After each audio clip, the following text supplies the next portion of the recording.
नमो भगवते वासुदेवाय। भागवत पुराण तृतीय स्कंद 26वां अध्याय। महदादि भिन्न भिन्न तत्वों की उत्पत्ति का वर्णन। श्री भगवान ने कहा, माता जी, अब मैं तुम्हें प्रकृति आदि सब तत्वों के अलग अलग लक्षण बतलाता हूँ। इन्हें जानकर मनुष्य प्रकृति के गुणों से मुक्त हो जाता है। आत्मदर्शन रूप ज्ञान ही पुरुष के मोक्ष का कारण है और वही उसकी अहंकार रूप हृदय ग्रंथि का छेदन करने वाला है। ऐसा पंडित जन कहते हैं। उस ज्ञान का मैं तुम्हारे आगे वर्णन करता हूँ। यह सारा जगत जिससे व्याप्त होकर प्रकाशित होता है, वह आत्मा ही पुरुष है। वह अनादि निर्गुण प्रकृति से परे अंतःकरण में स्फुरित होने वाला और स्वयं प्रकाश है। उन सर्वव्यापक पुरुष ने अपने पास लीला विलास पूर्वक आई हुई अव्यक्त और त्रिगुणात्मिका वैष्णवी माया को स्वेच्छा से स्वीकार कर लिया है।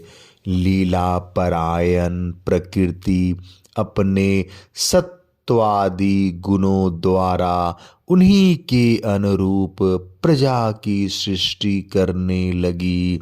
यह देख पुरुष ज्ञान को आच्छादित करने वाली उसकी आवरण शक्ति से मोहित हो गया, अपने स्वरूप को भूल गया।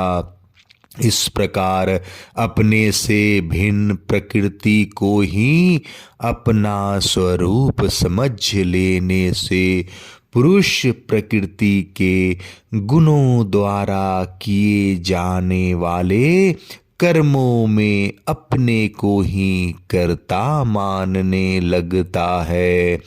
इस कर्तव्यताभिमान से ही अकर्ता स्वाधीन साक्षी और आनंद स्वरूप पुरुष को जन्म मृत्यु रूप बंधन एवं परतंत्रता की प्राप्ति होती है।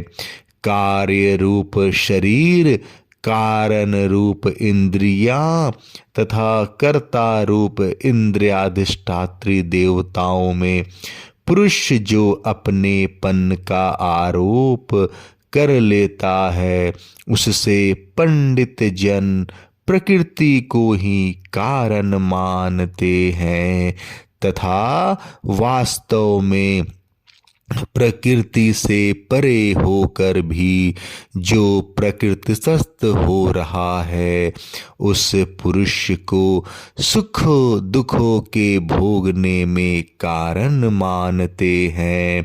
देवहूति ने कहा, पुरुषोत्तम, इस विश्व के स्थूल सूक्ष्म कार्य जिनके स्वरूप हैं तथा जो इसके कारण है, उन प्रकृति और पुरुष का लक्षण भी आप मुझसे कहिए।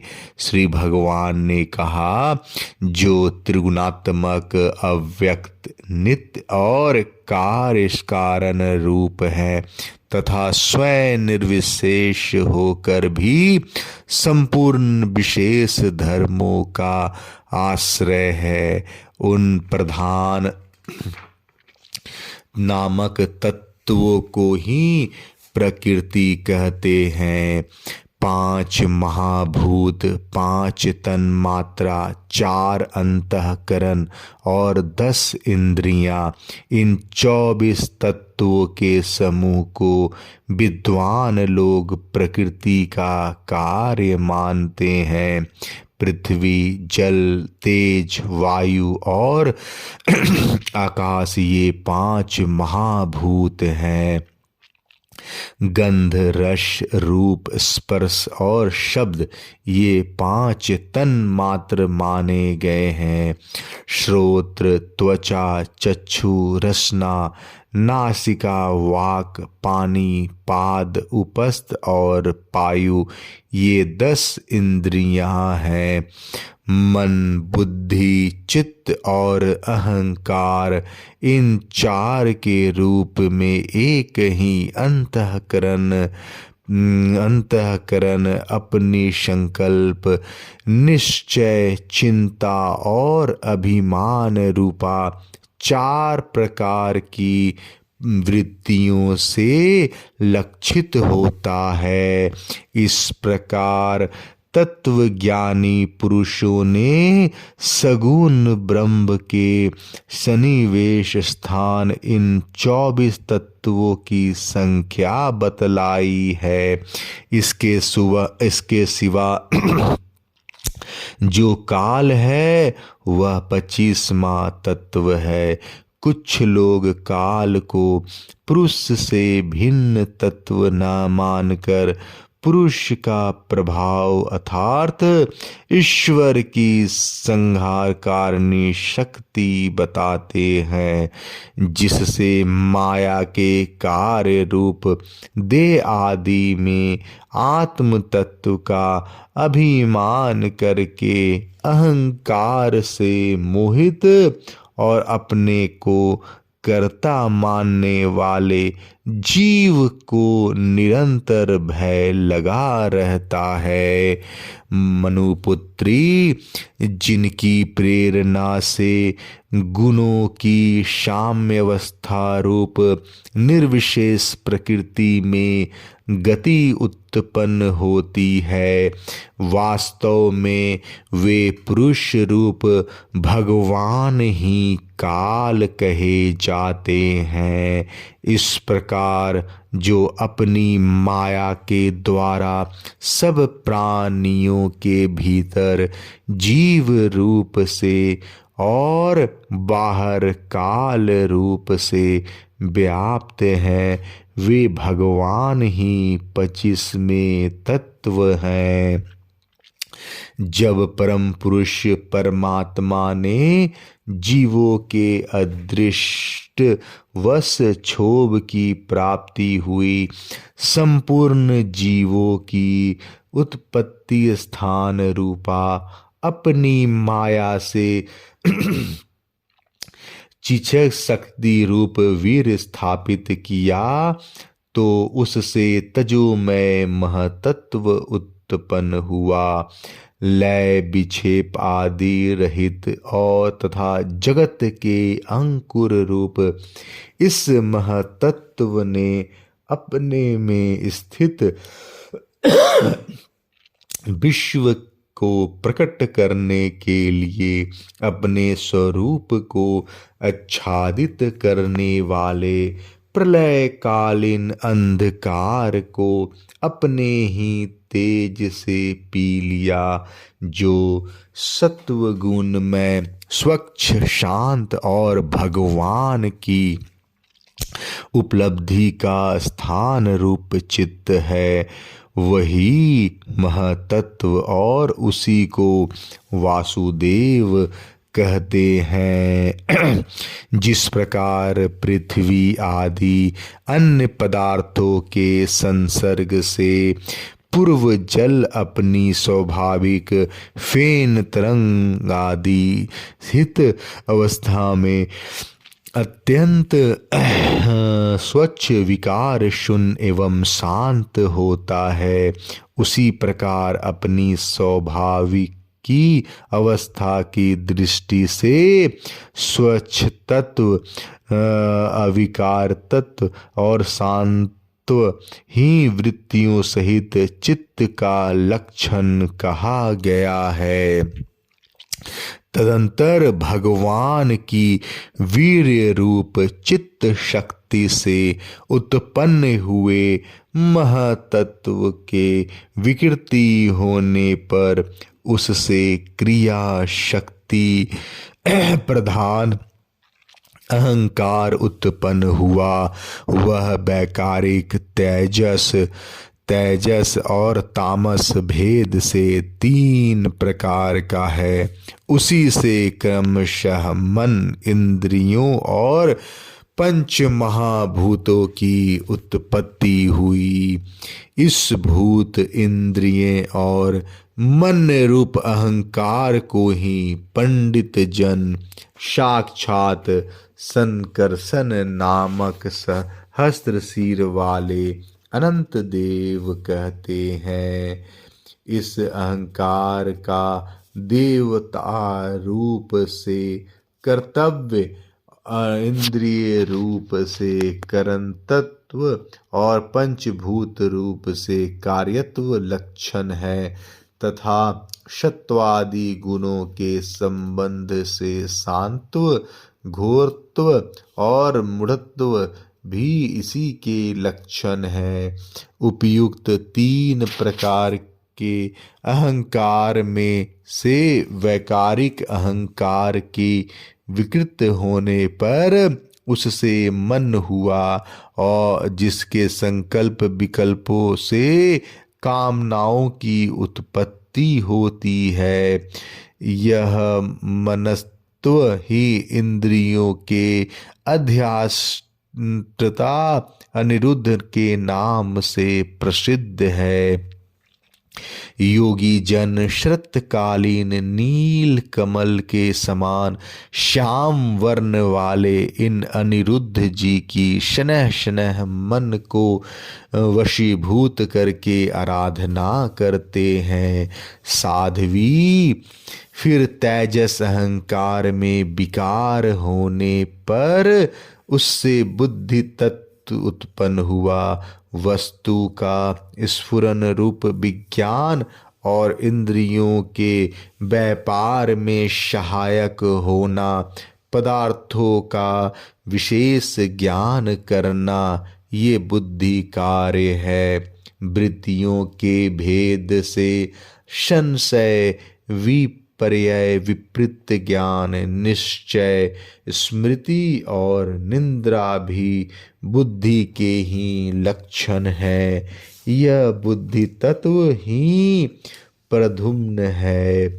इंद्रियां भी तेजस अहंकार ही कार्य है।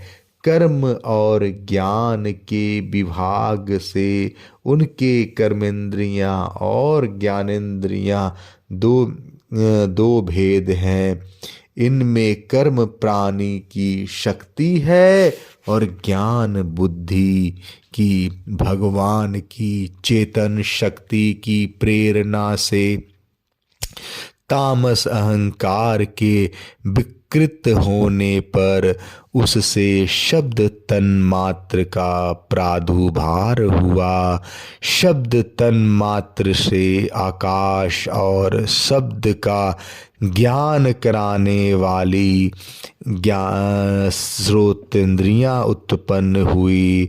अर्थ का प्रकाशक होना, ओट में खड़े हुए वक्ता का भी ज्ञान करा देना और आकाश का सूक्ष्म रूप होना, विद्वानों के मत में यही शब्द लक्षण है। भूतों को अवकाश देना, सबके बाहर भीतर वर्तमान रहना तथा प्राण, इंद्रियां और मन का आश्रय होना, ये आकाश के वृत्ति कार्य रूप लक्षण है। फिर शब्द तन मात्रा के कार्य आकाश में काल गति से विकार होने पर स्पर्श तन्मात्रा हुआ और उससे वायु तथा स्पर्श का ग्रहण कराने वाली त्वगिंद्रियां त्वचा उत्पन्न हुई। कोमलता, कठोरता, शीतलता और उष्णता तथा वायु का सूक्ष्म रूप होना ये स्पर्श लक्षण है।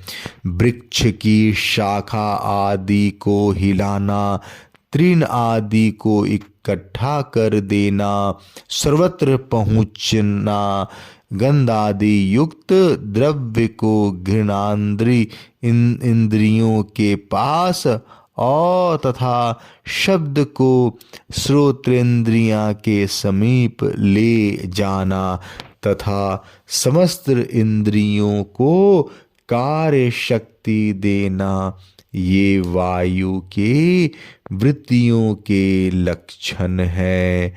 तदंतर देव की प्रेरणा से स्पर्श तन्मात्र विशिष्ट वायु के विकृत होने पर उससे रूप तन्मात्र हुआ और उससे तेज और रूप का उपलब्ध कराने वाली नेत्रेंद्रियां का प्रादुर्भाव हुआ। साध्वी वस्तु के आकार का बोध कराना, गौण होना, द्रव्य कोई अंग रूप से प्रतीत होना, द्रव्य का जैसा आकार, प्रकार और परिमाण आदि हो उसी रूप में उपलक्षित होना तथा तेज का स्वरूप भूत होना, ये सब रूप तन्मात्र की वृत्तियां हैं। चमकाना, पकाना, शीत को दूर करना, सुखाना, भूख प्यास पैदा करना और उनकी निवृत्ति के लिए भोजन एवं जलपान कराना, ये तेज की वृत्तियां हैं। फिर दैव की प्रेरणा से रूप तन्मात्र में तेज के विकृत होने पर उससे रस तन्मात्र हुआ और उससे जल तथा रस की ग्रहण कराने वाली रसेंद्रियां जीवा उत्पन्न हुई। रस अपने शुद्ध स्वरूप में एक ही है, किंतु अन्य भौतिक पदार्थों के संयोग से वह कसैला, मीठा, तीखा, कड़वा, खट्टा और नमकीन आदि कई प्रकार का हो जाता है।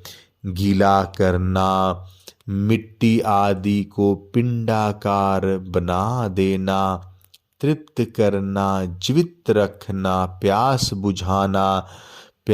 बुझाना, पदार्थों को मृदु कर देना, ताप की निवृत्ति करना और कुपादि में से निकाल लिए जाने पर भी वहाँ बार बार पुनः प्रकट हो जाना, ये जल की वृत्तियां हैं। इसके पश्चात देव प्रेरित रस स्वरूप जल के विकृत होने पर उससे गंध तन्मात्र हुआ और उससे पृथ्वी तथा गंध को ग्रहण कराने वाली घ्राणेंद्रियां प्रकट हुई। गंध एक ही है, तथापि परस्पर मिले हुए द्रव्य भागों का न्यूनाधिकता से वह मिश्रित गंध, दुर्गंध, सुगंध, मृदु, तीव्र और अम्ल, खट्टा आदि अनेक प्रकार का हो जाता है। प्रतिमादि रूप से ब्रह्म की साकार भावना का आश्रय होना, जल आदि कारण तत्व से भिन्न किसी दूसरे आश्रय की अपेक्षा किए बिना ही स्थिर रहना, जल आदि अन्य पदार्थों के को धारण करना, आकाश आदि का अवच्छेदन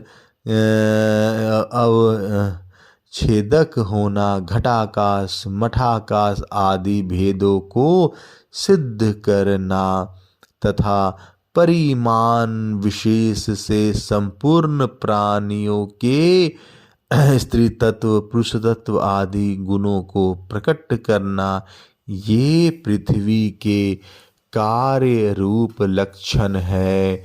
आकाश का विशेष गुण शब्द जिसका विषय है वह श्रोतेंद्रियां है। वायु का विशेष गुण स्पर्श जिसका विषय है वह त्वगिंद्रियां है। तेज का विशेष रूप से जिसका विषय है वह नेत्रेंद्रियां है। जल का विशेष रूप रस जिसका विषय है वह रसेंद्रियां और पृथ्वी का विशेष गुण गंध जिसका विषय है उसे ज्ञानेंद्रियां कहते हैं। वायु आदि कार्य तत्वों में आकाश आदि कारण तत्वों के रहने से उनके गुण भी अनुगत देखे जाते हैं। इसलिए समस्त महाभूतों के गुण शब्द स्पर्श रूप रस और गंध केवल पृथ्वी में ही पाए जाते हैं। जब महतत्व अहंकार और पंच महाभूत ये सात तत्व परस्पर मिल न सके, पृथक पृथक हैं रह गए तथा जगत के आदि कारण श्री नारायण ने काल अदृष्ट और सत्वादि गुणों के सहित उनमें प्रवेश किया। फिर परमात्मा के प्रवेश से क्षुब्ध और आपस में मिले हुए उन तत्वों से एक जड़ अंड उत्पन्न हुआ। उस अंड से इन विराट पुरुष की अभिव्यक्ति हुई। इस अंड का नाम विशेष है। इसी के अंतर्गत श्री हरि के स्वरूप भूत 14 भुवनों का विस्तार है। यह चारों ओर से क्रमशः एक दूसरे से 10 गुने जल अग्नि वायु आकाश अहंकार और महतत्व इन 6 आवरणों से घिरा हुआ है। इन सब के बाहर 7वां आवरण प्रकृति का है।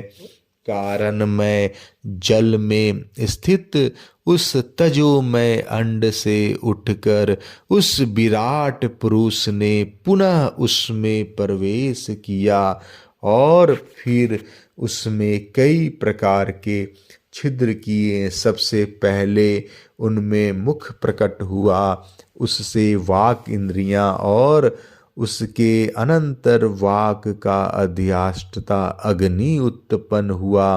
फिर नाक के छिद्र नथुने प्रकट हुए, उनसे प्राण सहित ज्ञानेंद्रियां उत्पन्न हुई।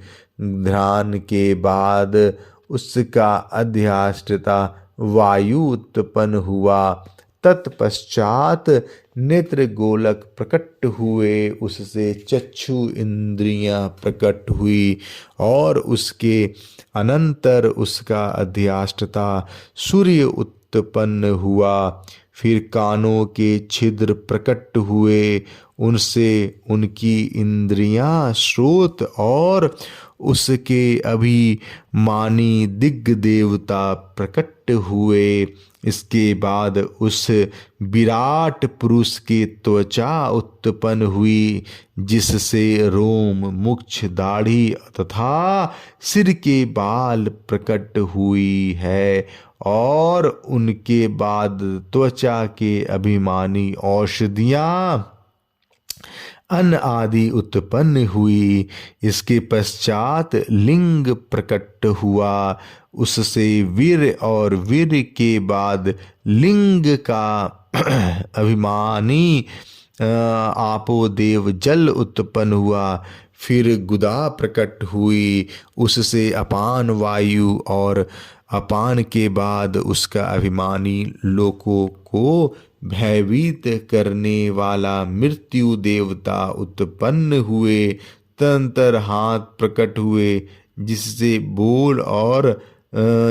बल और बल के बाद हस्तेंद्रिया का अभिमानी इंद्र उत्पन्न हुआ। फिर चरण प्रकट हुए, उनसे गति गमन की उत्पन्न हुआ, गमन की क्रिया। और फिर पादेंद्रिया का अभिमानी विष्णु देवता उत्पन्न हुआ। इसी प्रकार जब विराट पुरुष के नाड़ियां प्रकट हुई तो उनसे रुधिर उत्पन्न हुआ और उससे नदियां हुई।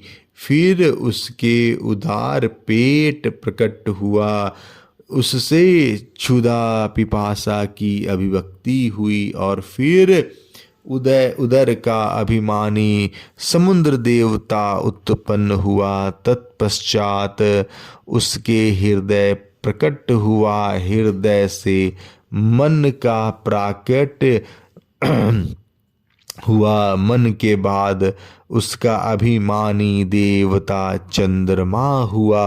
फिर हृदय से ही बुद्धि और उसके बाद उसका अभिमानी ब्रह्म हुआ। तत्पश्चात अहंकार और उसके अनंतर उसका अभिमानी रुद्र देवता उत्पन्न हुए। उसके बाद चित्त और उसका अभिमानी क्षेत्रज्ञ प्रकट हुआ।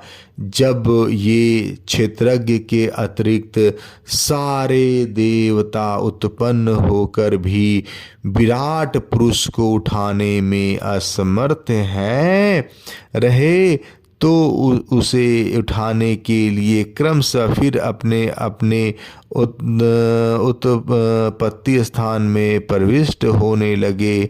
अग्नि ने वाणी के साथ मुख में प्रवेश किया, परंतु इससे विराट पुरुष न उठा।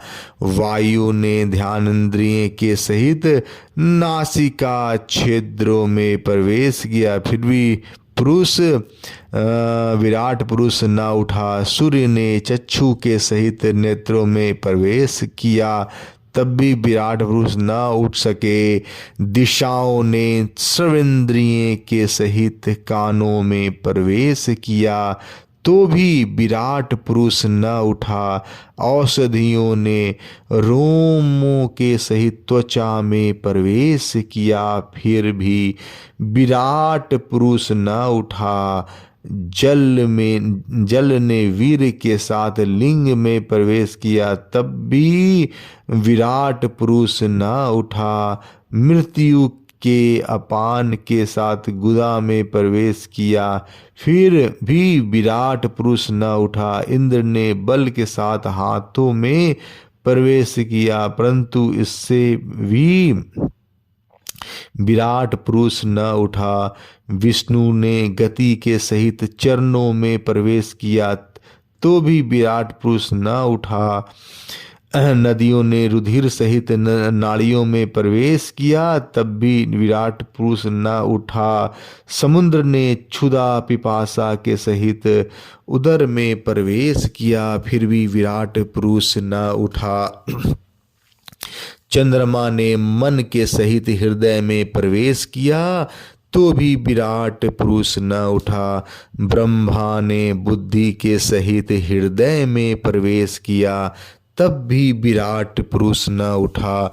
रुद्र ने अहंकार के सहित उसी हृदय में प्रवेश किया, तो भी विराट पुरुष न उठा। किंतु जब चित्त के अधिष्ठाता क्षेत्रज्ञ में चित्त के सहित हृदय में प्रवेश किया, तो विराट पुरुष उसी समय जल से उठकर खड़ा हो गया।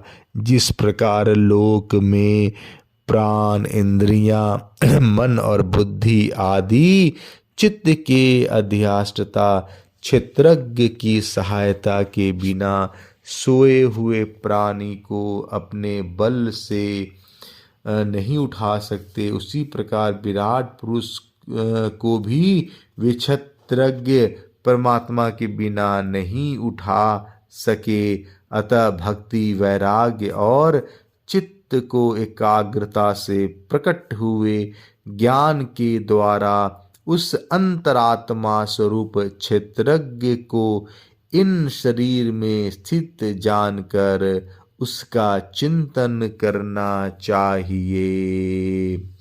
26वां अध्याय समाप्त। जय श्री कृष्णा।